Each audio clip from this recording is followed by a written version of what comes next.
What's going on, YouTube? Aura Storm here, coming at you guys with another video today. Today we're going to be doing something a little bit different for a discussion topic. We're going to be talking about, this is something I wanted to do for a while, basically where I cover an archetype and cover like all the cards and talk about which ones I like, which ones I don't, and why I don't want to play. And today we're going to be covering DDDs. Now DDDs are obviously, now we're talking post-structure deck here because structure deck's coming in January. So we want to talk about cards you should play in the, when we do get a hold of the structure deck in January, what cards you should play, what cards you shouldn't play, and kind of give an explanation as to why.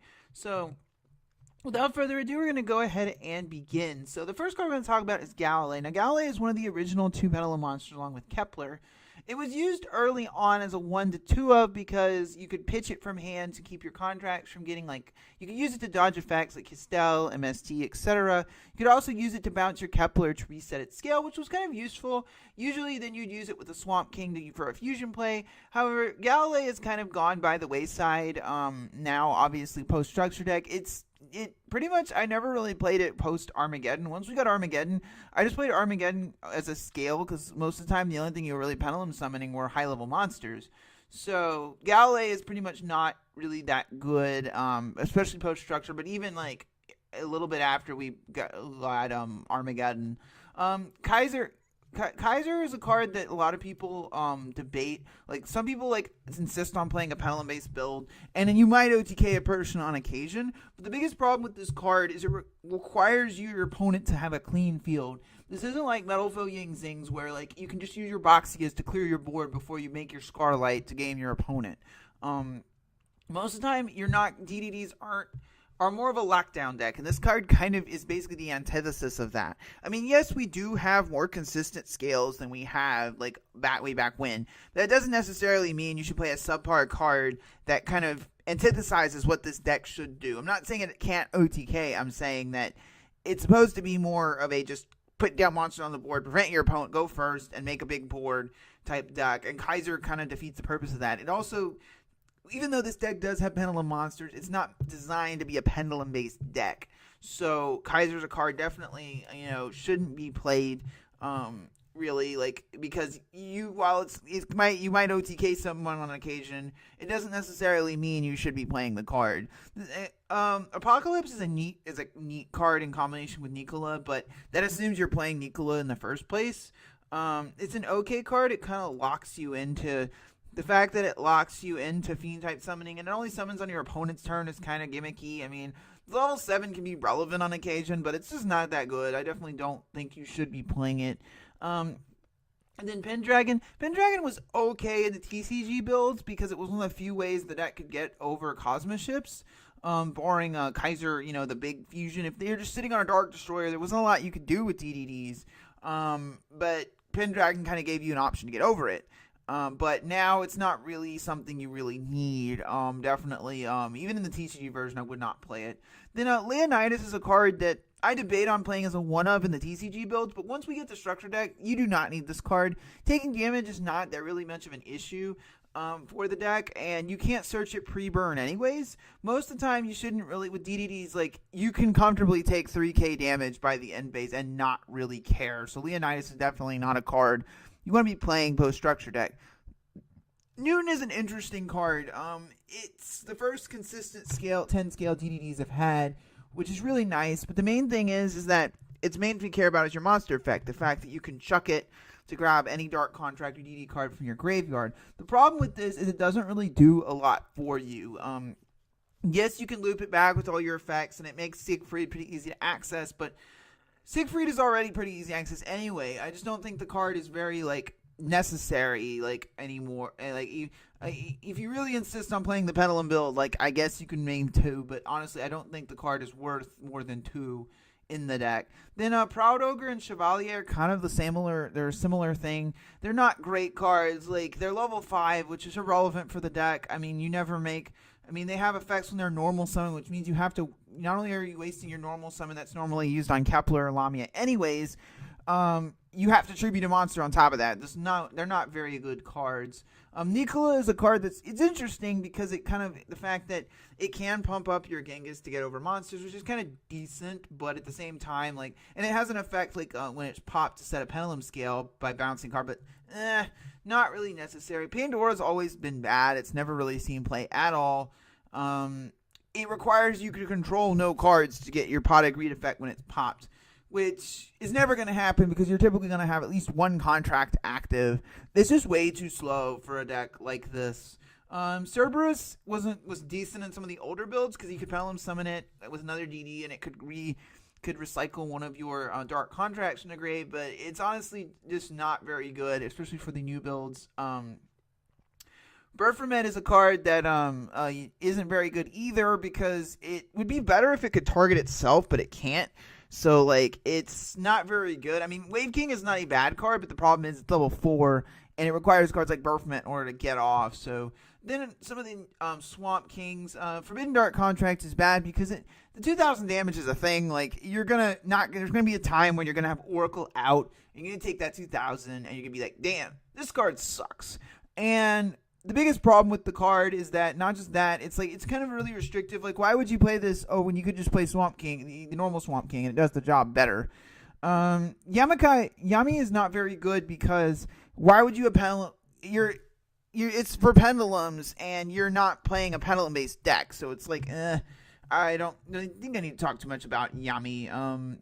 Contract Revision seems good in theory, but the fact that it's restricted to when your opponent attacks is kind of, I mean, it's more flexible than your average card, but Recruit is kind of like, it seems good in theory because your opponent, like, but the thing is, most of the time with DDDs, you don't want your opponent controlling your monsters than you anyways, so, Human Resources is a card I've used in some of the TCG builds, and it's not bad, but I really wish it was a spell card. If it was a spell card, it would be a lot better, but the fact it's a trap, it has to set for a turn, it's pretty mediocre.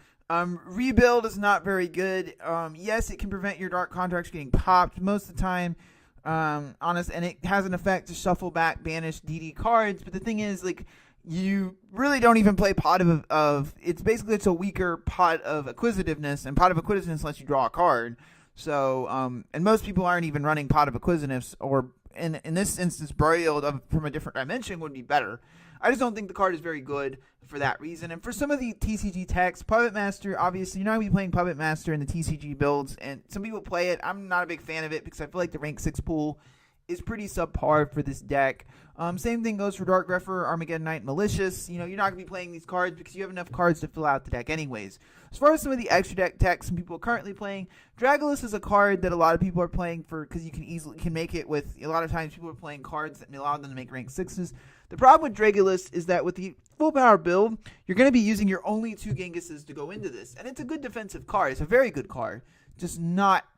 If I really wanted to make a rank 6, I'd be making Beatrice, and Beatrice is honestly a debatable card.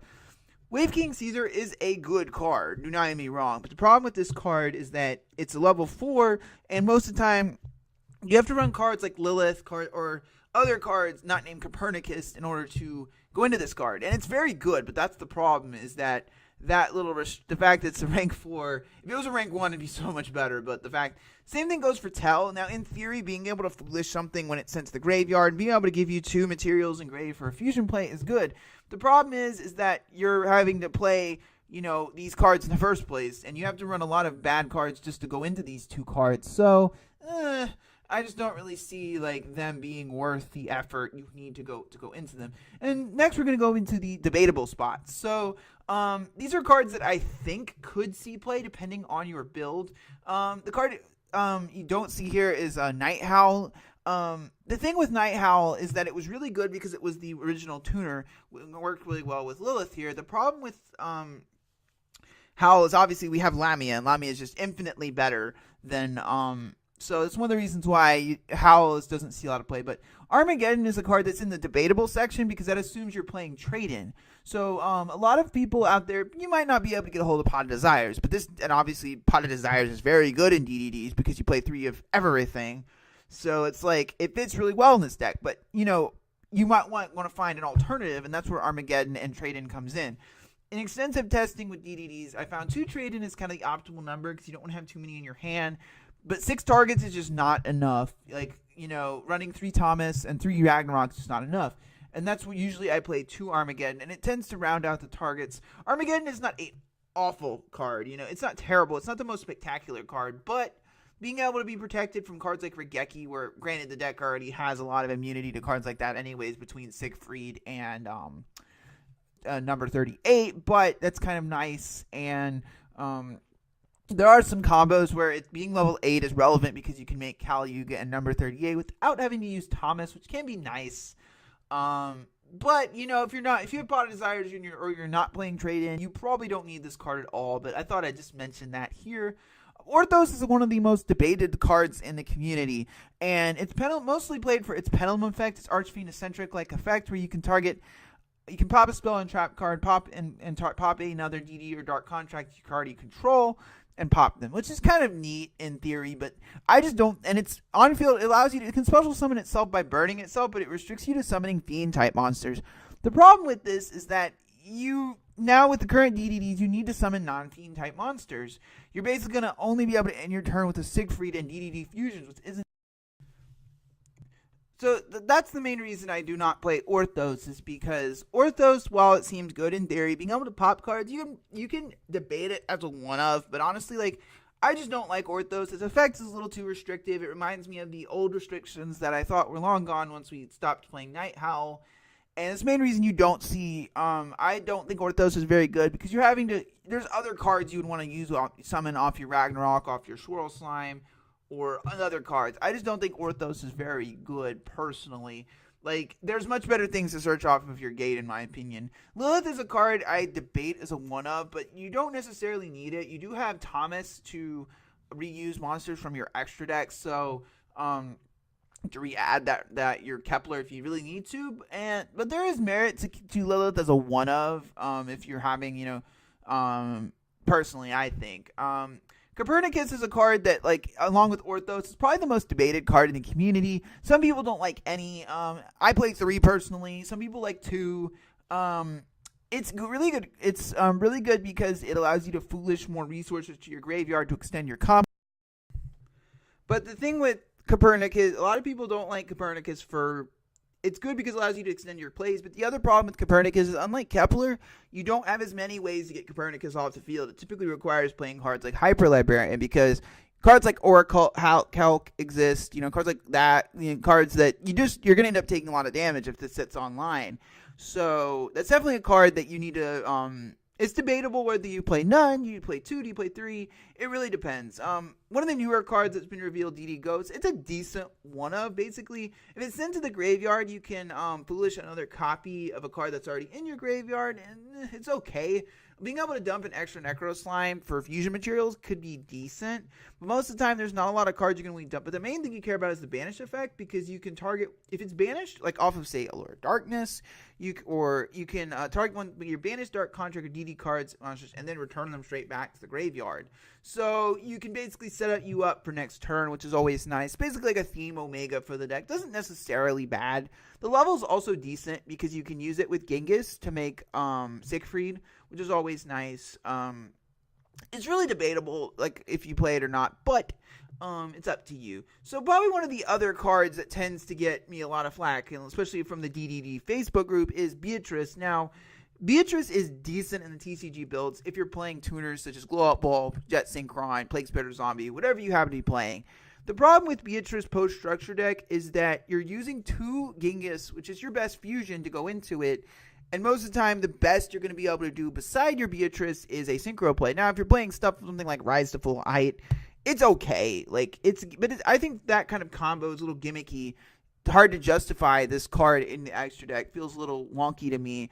It's really up to personal preference. Personally, I don't think the deck needs the card, but that's just me. But you can play it post-structure if you really, really want to. But I feel like the card is kind of subpar. Trishula is a card that you can play. The deck has very easy access to the card. You basically just need a level. You need an Oracle, a Kepler, and a Lamia. It's really easy to go into. Non-targeting is always good. It's kind of hard to find a room for this card, though, in a very clumped extra deck. but there are times where it's a bit better than something like Kaiser Ragnarok, and a lot of players aren't even playing Kaiser Ragnarok. So definitely a card you should think about playing in your DDD extra deck. Scarlight is a card that because we may not have Princess Sprite when we probably will definitely want to have Princess Sprite when the structure deck comes out. So Scarlight is definitely a good card because it allows you to clean boards before you make a big OTK, and it's always going to be a relevant card. I feel like it's easy to go into early on in your combos, and you can just use it to clean the board before you make a big push. Worst comes to worst, nuking the board is never really a bad thing unless your opponent's playing, depending on what deck you're playing, especially if it's something like Zodiacs. So overall, I think Scarlight's not the worst card you could play, definitely for sure. Then one of the newer cards that was revealed, Dark Construct, the Eternal Darkness. This card is a side deck card at best. The problem is it requires you to have DD monsters in your Pendulum Zones, and most of the time the only cards you really want to put in the Pendulum Zone for DDDs are Ragnarok and Thomas. And the problem with this is that all your opponent has to, they can't synchro or exceed with or fusion with monsters that are online. So they can still get, if they're playing a fusion based deck, they can still use materials in hand. But it's pretty easy to break because you have 3 cards that your opponent essentially has to either MST, or I feel like it's a bit too situational. You can side deck a single copy, but it's really up to you. Then Dark Contract with the Errors is a card that I definitely like as a one-of in the side deck. Depending on what your locals is, I feel like if you're going to a big event, you probably only want to side one because it's searchable. It's sort of the same logic as siding Necro Valley in a deck with Terraforming. If your locals is really trap heavy, you could definitely side a second copy, but it's definitely a good card in your side deck for dealing with trap heavy decks. In general, like especially with Paleozoics getting more play, being able to just turn off trap cards for the entire turn is also relevant because you might have a Vanity's Emptiness online. You can turn it off during your turn, and then it's back online on your opponent's turn, which is pretty good. I definitely could play it as a one-of. Now we're going to go over some of the DD cards I definitely think you guys should be running in your DDD deck as a 3-of. The first card that definitely comes to mind is Oblivion King Abyss Ragnarok. Best card in the extra deck, one of the best cards in the deck in my opinion. It's a Wolf Bark, special summons both in the Pendulum Zone and on field, and it can banish resources, and it's level 8, which is really good for the archetype. It's arguably one of the best cards in the archetype, so I would definitely, any DDD list should be playing 3. Thomas is a card that is really allows you to make rank 8s, which is always nice for a deck like this. Thomas is, I've seen it played anywhere from 1 to 2 to 3. 3 is mostly in the trade-in builds, but you can kind of get away with 2 or 1 if you're playing like a build without trade-in or with Pot of Desires. So it's really up to you. It's a pretty decent card. I definitely would play it in the deck. The next card that comes to mind is this 2 slimes. Most people play 3 slimes for consistency reasons. Swirl Slime is probably, I think pound for pound slime opens up most of your combos you're going to be opening with this card.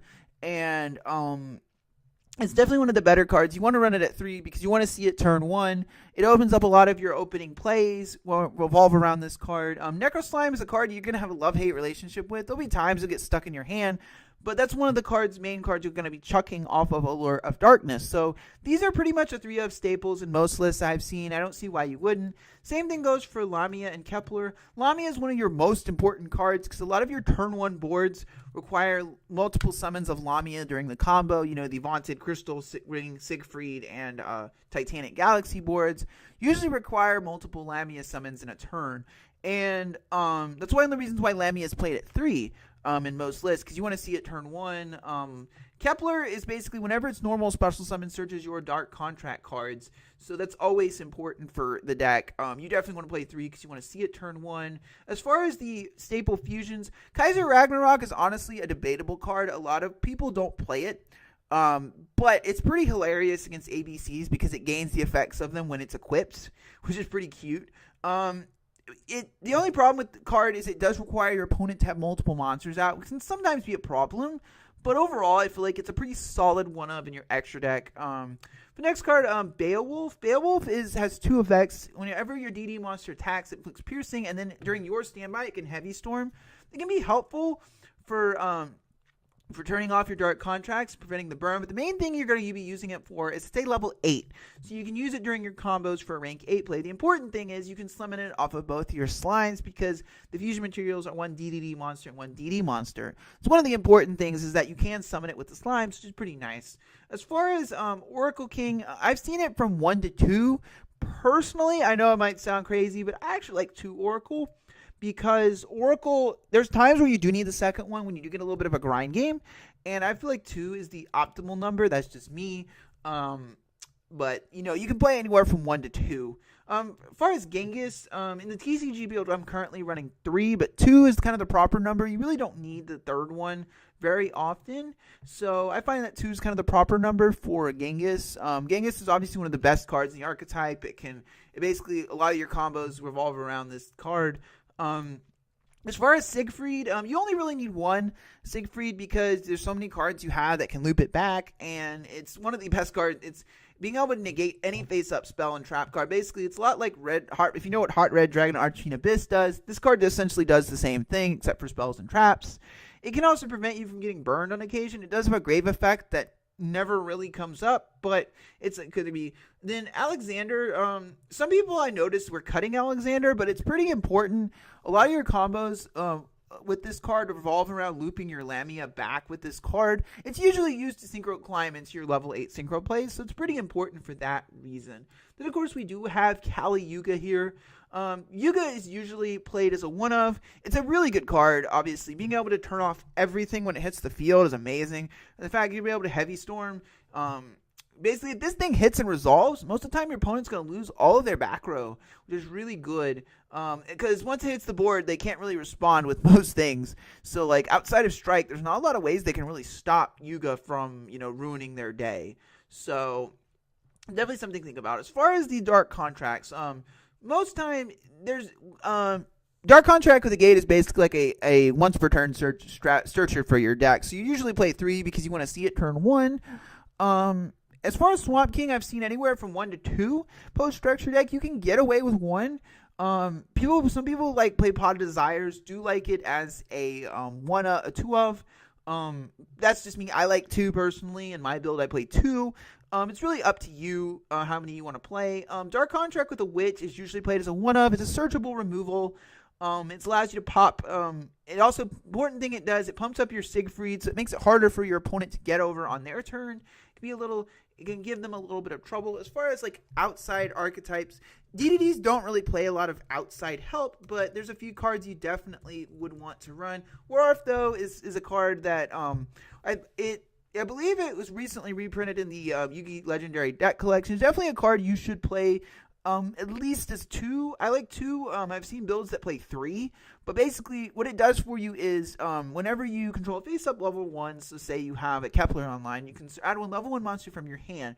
During the end phase, you take 2,000 damage. You do not normal summon that monster. The important thing to remember is, taking 2,000 first turn might be a thing, but if you have by the end of a combo, if you have D-Arc just sitting online, you gain the 2,000 instead, which is always really, which is relevant. The way it's worded is really important.